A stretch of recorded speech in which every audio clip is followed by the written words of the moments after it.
As usual, let us start our Dhamma talk by saying Namo Tassa 3 times.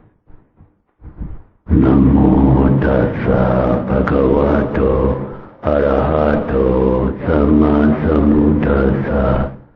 Namo Tassa Bhagavato Arahato Samma Sambuddhassa. Namo Tassa Bhagavato Arahato Samma Sambuddhassa.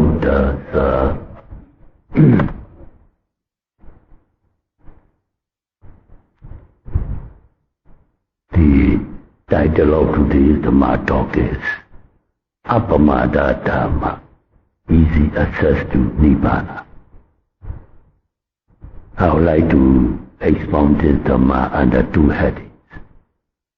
One is, one must be vigilant with mindfulness. And two, one is liable to danger when heedless. Out of the two, the first one is mindfulness Dhamma. Our Lord Buddha has admonished us to be mindful of one's bodily actions and all postures of walking, standing, sitting, and lying down. So also, one should be mindful of the objects presenting to us through six sense doors, such as seeing, hearing, tasting, smelling, touching, and thoughts. Even the daily acts of personal hygiene should not be carried out heedlessly. Whenever the changing movements occur in the bodily actions, one should be fully aware and mindfully contemplate in accordance with the Lord Buddha's admonishment that one must be vigilant with mindfulness. There is no excess in mindfulness, but only lack of it. And the second heading is, one is liable to danger when heedless. How? One will be tormented by old age, illness, death, and the woeful states, and the four lower realms of Appamada. One should remind oneself of such dangers to be vigilant with mindfulness. When one is fully accustomed to mindfulness and practice tranquility and insight meditation, one can attain progressive stages of insight knowledge and finally realize Nibbana Dhamma. This exposition was delivered by our Lord Buddha while residing at Jetavana Monastery of Savatthi, at that time a capital in India, to one bhikkhu named Venerable Tessa, who was practicing solitary retreat in the vicinity of Savatthi. During Buddha's time, as there were similar names, many bhikkhus having the name Tessa, this particular bhikkhu was addressed as Nigamawasi Tessa, meaning villager Tessa. He possessed the following four outstanding virtues. 1. Apaichata, meaning frugality, wanting little, having only few wishes. 2. Santokkhita, satisfaction and happiness with whatever one possesses, in short, contentment. Then the third quality is Paviveta, meaning seclusion and detachment from individual mental defilements and psychophysical formations, Kaya Viveka, Cheta Viveka, and Upati Viveka. And the fourth virtue about this theta is Arada Virya, meaning striving, exerting oneself, making strenuous effort to free oneself from mental defilements. One who aspires for the attainment of Nibbana should strive to subdue the craving for the possession of any mate and inanimate sense objects. One should be well contented with whatever one gets for a living. One should dwell free from individual associates and mental defilements. One should be able to exert with strenuous effort and unshakable resolution to meditate for the attainment of path, fruition and Nibbana, Magga, Phala and Nibbana. Venerable Nigamawasi Tesa, being endowed with the above-mentioned virtues, he was meditating ardently when our Lord Buddha delivered a Dhamma stanza beginning Appamada Rato Bhikkhu Pamade Bhayada Siva Abhavo Parihanaya Nibbana Siva Santi, meaning a meditator seeing one's disadvantage and heedlessness, indulge in mindfulness is not far from attainment of path and fruition, but an easy access to Nibbana. Venerable Nigamawasi Tesa, with strong concentration on the arising and passing away of psychophysical phenomena, he developed into progressive insight, delivering him from all formations, enabling him to attain the full stages of noble path and fruition, culminating in the realization of perpetual bliss of Nibbana Dhamma. In conclusion, I would like to wish you all Dhamma-loving meditators not to be heedless in mindfulness, insight meditation, and attain the ultimate reality and blissful Dhamma of Nibbana with the cessation of all the psychophysical formations.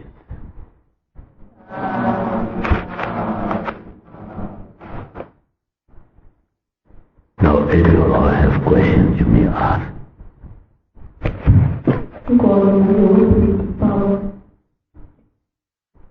If no questions for the moment, let us discuss our topic about this Nama, Rupa and five decades as we are doing in our last talk. Because as you can realize, in every talk, Buddha stressed to understand these, what is Nama and Rupa and five decades. Here too, he mentioned about psychophysical complex, meaning so-called a being or a person is just made up of psychic means mind, physical means this physical body, mind and matter, Nama and Rupa. Briefly speaking, so-called a person is just mind and matter.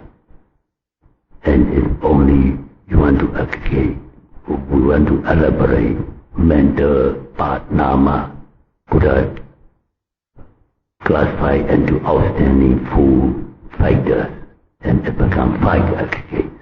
So they are all the same.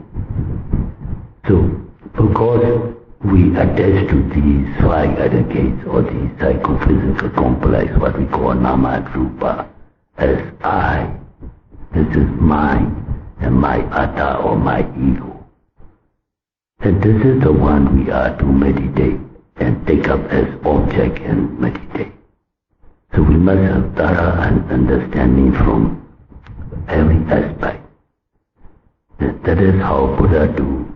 And every talk, according to because he is so skillful in his Dhamma.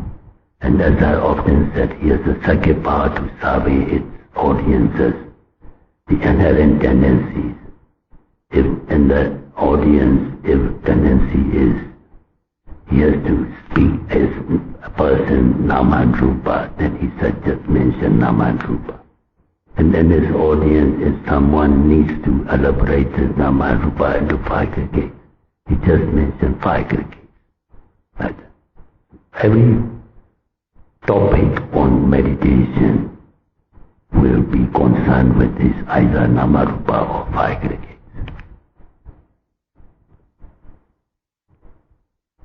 And giving meditation instruction, Buddha uses many vocabularies, like samajanya. Samajanya means clear comprehension. What are we to clearly comprehend? To clearly comprehend this so-called a person or a being is just made up of the psychophysical complex, which we call nama and rupa, this physical body and the mind. Or in some discourses you may see Yatha Bhuta. You must see things as they really are. Meaning we are conditioned to see things in a conventional way. As a meditator or as a person who is bent to strive one's deliverance from this samsaric suffering, we must see things as they really are, not as they seem to be. So the word as they seem to be means in a conventional sense. Like when we see a person, it is easy for us and we are habituated to identify as that object as a man or a woman or a person. So also when we hear a sound, we always immediately what we verify is or identify is as a man's voice or a woman's voice, or it's a singing. So that is, it seems to be, in the conventional sense, not wrong. But this is because of the cause of attachment to that object. That's why Yatha Buddha means we must see in the Paramattha sense. So that is the meaning, and he used many ways and many aspects how to deal with these psychophysical phenomena of mind and mental objects arising and passing away.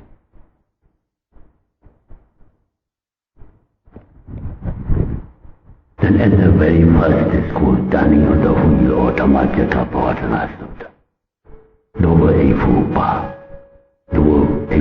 is the method of meditation. These eightfold factors, if you group into three, Panya group, wisdom group is Samma Sankappa and Samma Ditti. Right thought and right understanding. Meaning what? The same thing. Right thought means you must incline your mind or you must postpone. You must set yourself to understand the true nature of things, not as a conventional sense and a Paramattha sense or ultimate reality. Then only your understanding or knowledge of you can be right. So Samma Sankappa and Samma Ditti. Right thought and right view means what? Same thing. To see things as they truly are, meaning in the Paramattha sense or ultimate reality, not as they seem to be or in a conventional way. Conventional way we are conditioned or habituated from very unforeseeable beginning of our samsaric life. We've been falling around this samsara with this conventional usages as man, woman, human beings, animals, and so on. So in every way, that's what Buddha stress or emphasize for a person who is seeking deliverance from this samsaric suffering must have a right view, and he said as a Samma Ditti and Dhamma Cakkappavattana Sutta and Satipatthana Sutta Samajanya, clear comprehension, and in many suttas it is Yatha Bhuta. Yatha Bhuta means as they really are or as they truly are. Meaning we must turn ourselves from the habitual verification or identification of objects as in a conventional way to Paramattha Dhamma or ultimate reality.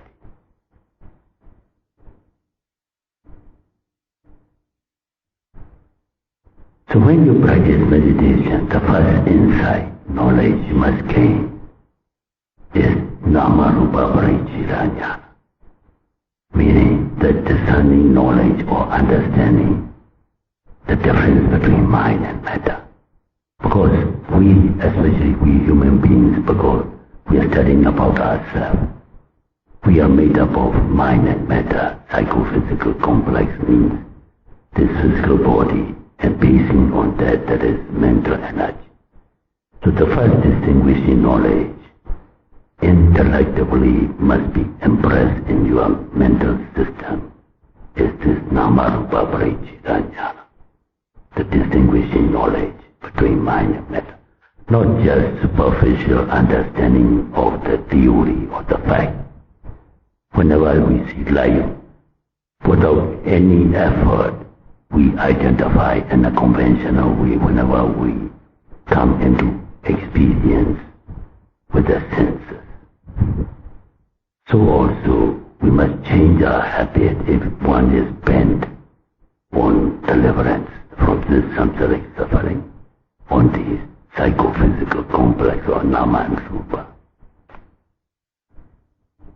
We have many times repeatedly explained how to differentiate between mind and matter in theory as well as in your practice. Basically, let us start from below, from the basic understanding.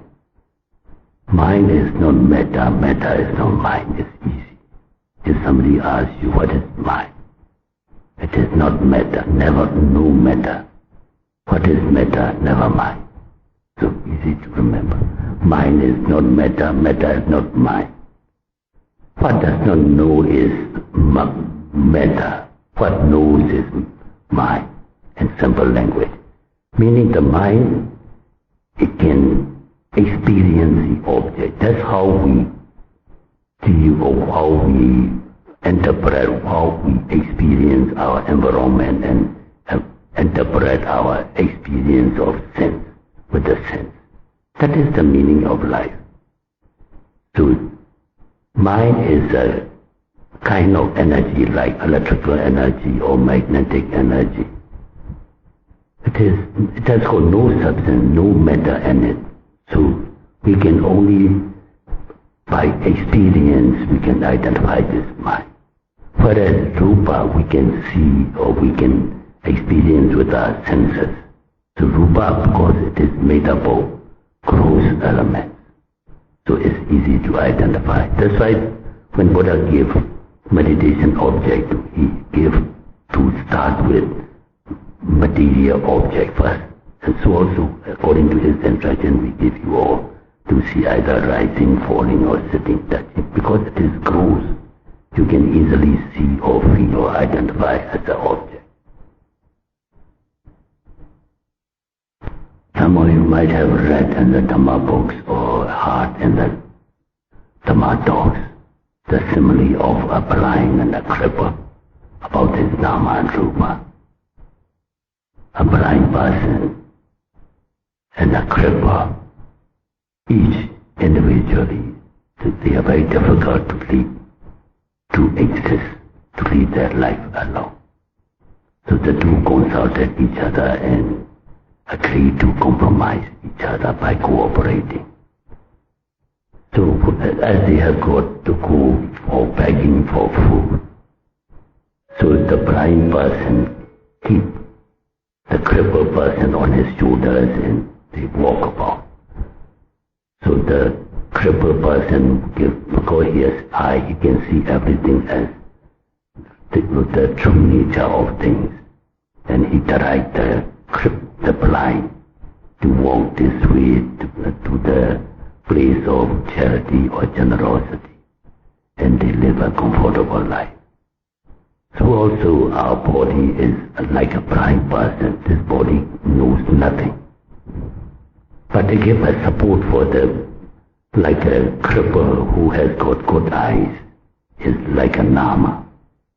So this very mighty simile. So mind is like a cripple. Without the body, it cannot arise. It has to base on this material body for the mind to arise.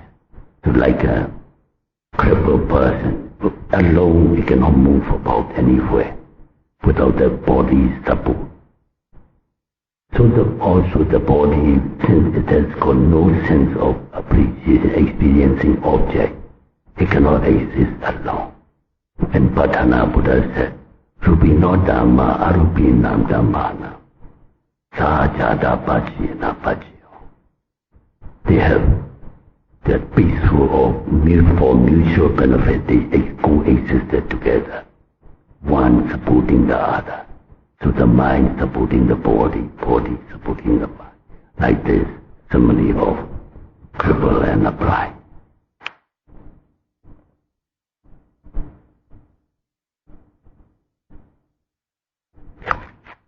How do you identify in your meditation? That too I have many times verified for you.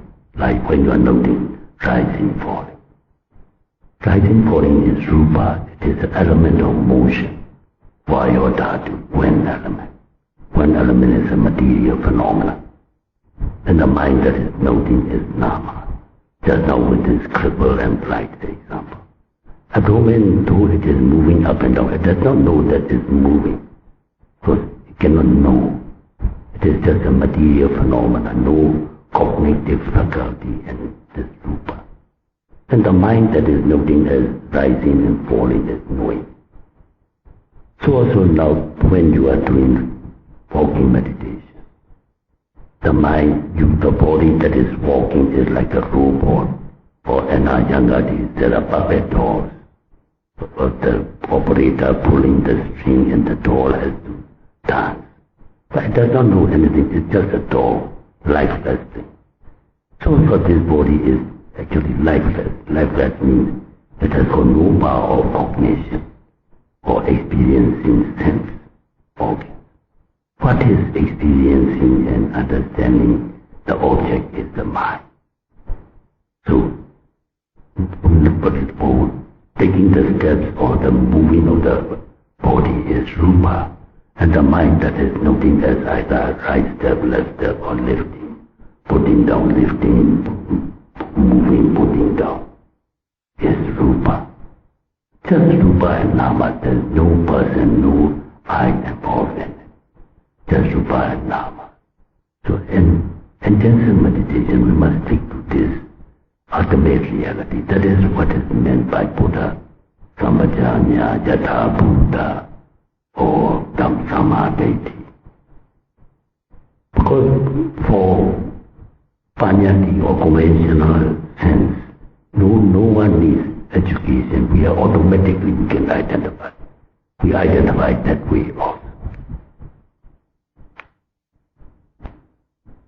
So when you are noting Dhammanupassana, like seeing, hearing, smelling, tasting, touching, thoughts, like take up seeing, there must be object. Jakhumja, Pateja, Rupeja, Upajati, Jakhu Vijnana, Dainan, Sankati, Paso. There must be sight or visual object. There must be eye sensitivity, eye. And when they come into contact, phasa, then seeing consciousness arises. And eye and the sight is rupa. Your eye cannot see. Eye is just instrumental to see. Seeing is by the mind.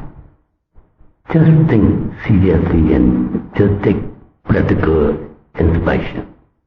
You just look one thing. Now you may look at me. And you try to think of the mind thinking some important thing of your personal affair. You don't see me though you may be looking at me. Because the eye is not seeing, the eye is just instrumental in seeing. The mind is that sees. So since the mind is thinking somewhere, at the moment of thinking you cannot see anything. Attached to that the eye is just rupa, being rupa, it cannot see. Seeing is ignorant. Jakhu Vijnana in technical term we call, meaning seeing consciousness. Consciousness means mind. The eye cannot see. The mind is the see. So now you are listening to me. If you only pay attention to me, attention means because you focus your mind, what we call in technical term advertence. Advertence means you adjust your ear or towards the sound, then only you can hear. As just now this same example. You may be listening here, but if your mind is thinking somewhere, you don't hear a word. You miss many of the Dhamma. That is what we call a concentration. Actually, mind is not in the present moment. So that shows that mind is the one that is experiencing objects like sight, sound, smell, taste, touch, and thought or mental objects. So that's how you can differentiate between mind and matter.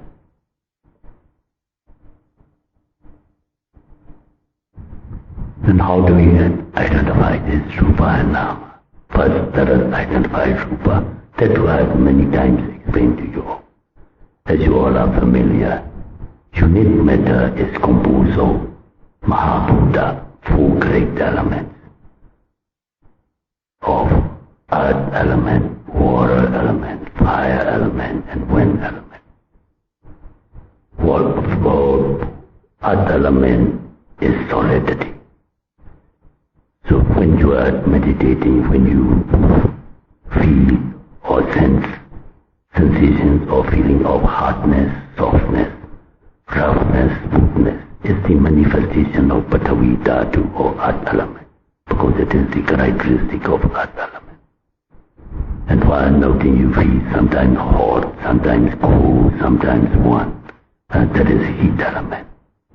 And when you are seeing motion, abdomen rising, falling, or some of you are practicing Anapana, air going in, going out, air is wind element. And these like that, and when you go in and out, you feel warm or hot, heat element. Everywhere you can identify these 4. Element of motion is wind element, heat and cold is heat element, solidity is earth element, and fluidity is water element. When you feel tears trickling down, sweating, and when you go to the toilet, all these are Appamada or water element. So by these characteristics, you can recognize, then you must verify or identify or incline the mind to see this ultimate reality.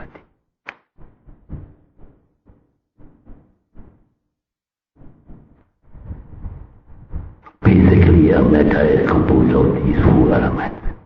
And our body, and Buddha, this is in Satipatthana Sutta, Kaya Nupassana, contemplation on the body, and Dhatu Manasikara Bhava, he classified the physical body into these 4 great elements. And Kaya Kadasati, 32 or 42 body parts, he elaborated Patavi Dhatu, earth element, into 20 parts, and Apo Dhatu, 12 parts, 32. Tejo is 4, and Vayo is 6, together 42 parts. Why do we need to analyze and see ourselves into these elements or parts? Because of tremendous benefit you are going to gain. That's why Buddha all the time urging us to see ourselves or other body, other person's body with these elements and parts to get it again. And our last talk we are talking about Sakaya Deity.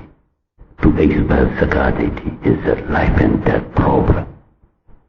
We must be able to enable one to expel Sakaya Deity. We had to analyze or dissect ourselves into these elements and body parts.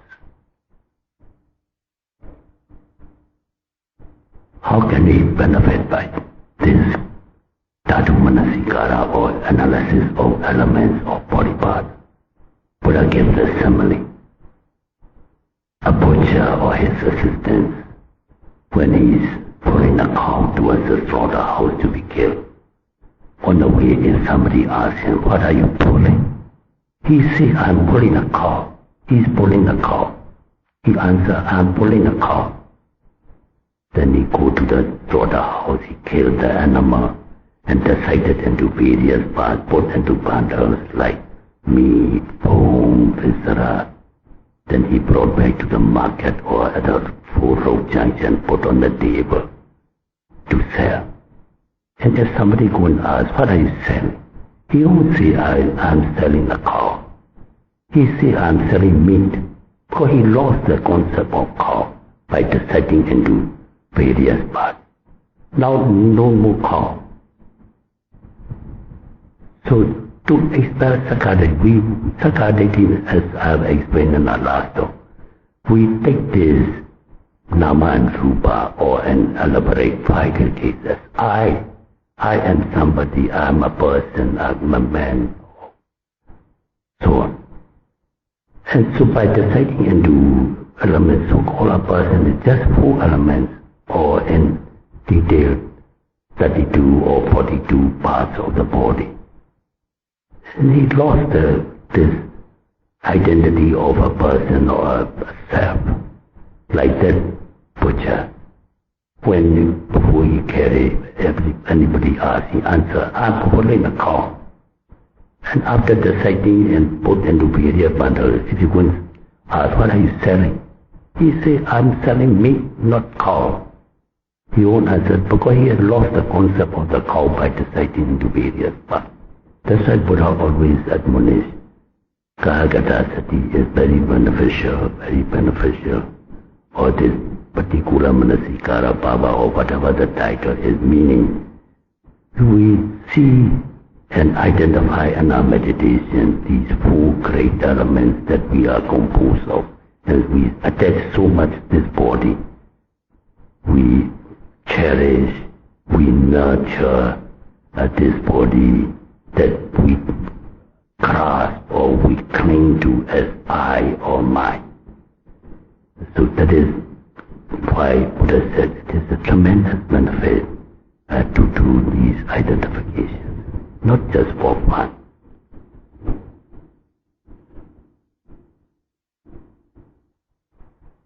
And Nama portion. Now, we have already discussed many times this Rupa portion or material part. How about the mental part of a being? How about the psychophysical complex psychic part?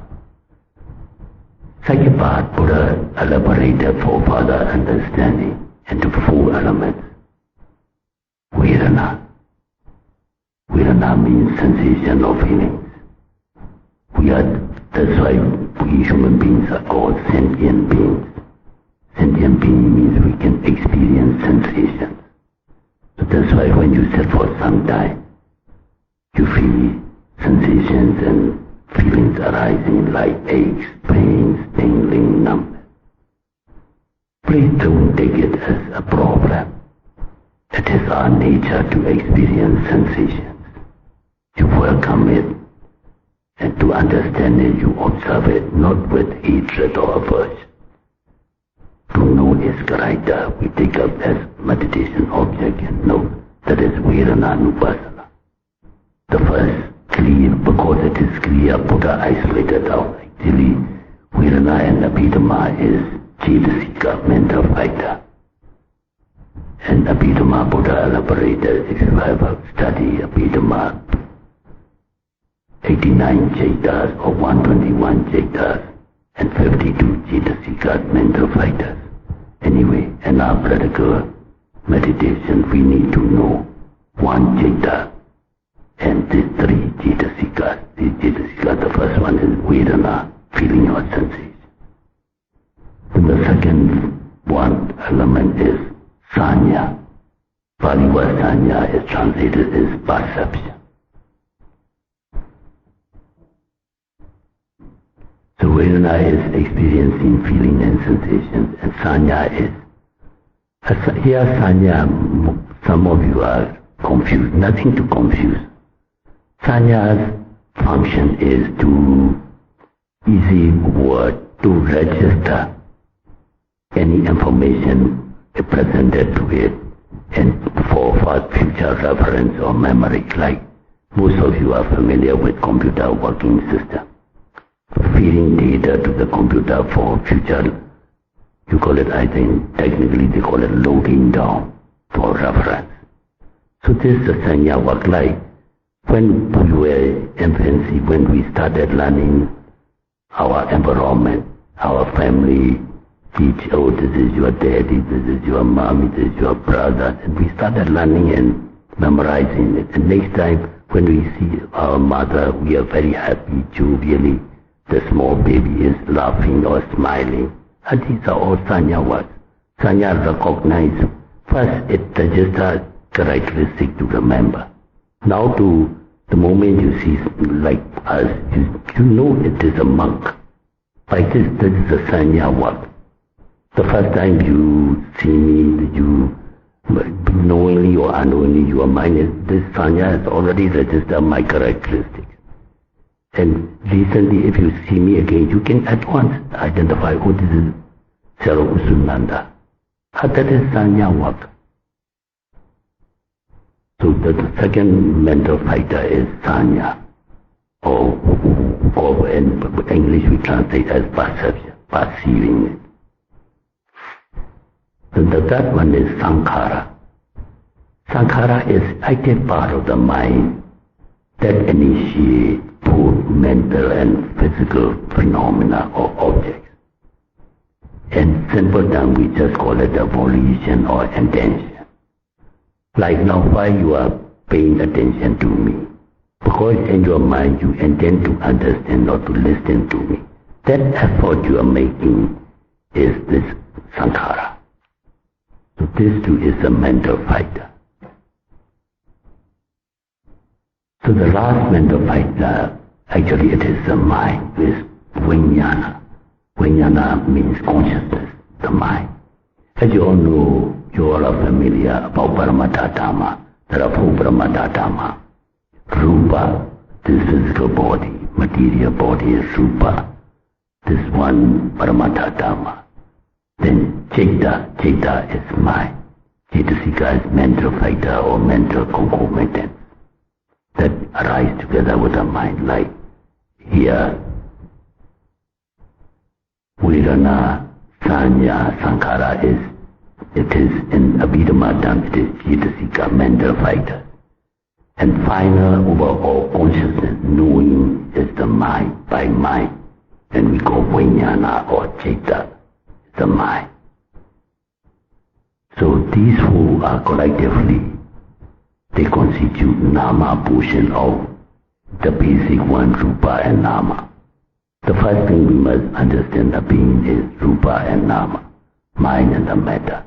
So for those who want to elaborate for more understanding, this Nama can be recognized by these four categories. And Rupa can be recognized by four categories of Pataviya, Body, Jawai. And Nama to be recognized by Vedana, Sanya, Sankhara, Vijnana. So in your practical meditation, Rupa, I have already explained how to identify. But Nama, four Nama categories. Vedana can be discerned in three ways. One is Dukkha Vedana, that is very evident in every meditator experience.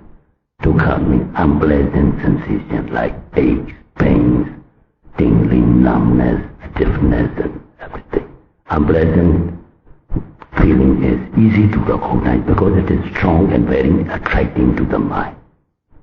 Another is when this subsides, we become comfortable. Sometimes sitting is good, no strong sensation arise. That is we call Sukha Vedana, pleasant sensation.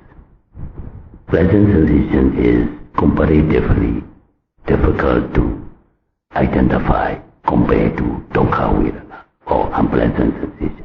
But you can know when the Dukkha Vedana change, like very strong pain, by persistently tolerating and noting the pain, then the pain decreases in density and then it may fade away.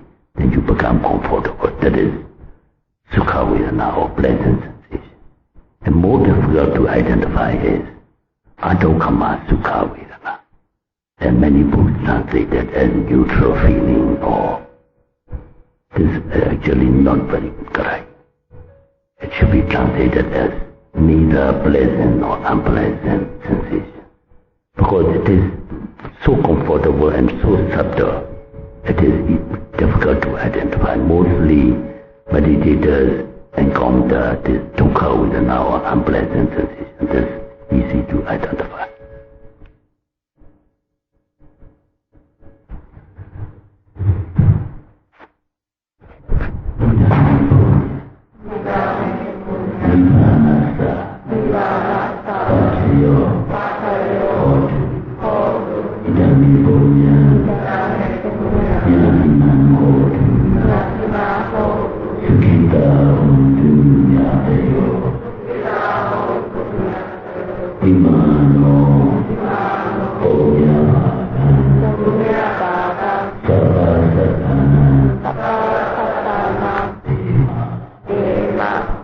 Sadhu.